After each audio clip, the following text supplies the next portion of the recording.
મહીસાગરમાં દુષ્કર્મના કેસમાં આરોપી શિક્ષકને 20 વર્ષની સજા।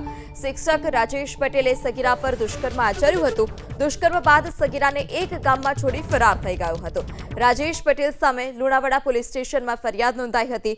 મહીસાગર કોર્ટે 20,000ની સજા મહીસાગર કોર્ટે 20 વર્ષની સજાની સાથે 1 લાખનો દંડ પણ ફટકાર્યો છે।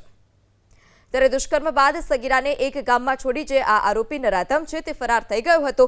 ફરિયાદના આધારે પોલીસે આ આરોપીની ધરપકડ કરી છે। ત્યારે મહીસાગરમાં દુષ્કર્મના આરોપીને 20 વર્ષની સજા ફટકારવામાં આવી। આ સાથે 1 લાખનો દંડ પણ ફટકારાયો છે। મહીસાગર કોર્ટે 20 વર્ષની સજાની સાથે 1 લાખનો દંડ પણ ફટકાર્યો છે। ત્યારે દુષ્કર્મ બાદ સગીરાને એક ગામમાં છોડી જે આ આરોપી નરાધમ છે તે ફરાર થઈ ગયો હતો। ફરિયાદના આધારે પોલીસે આ આરોપીની ધરપકડ કરી છે।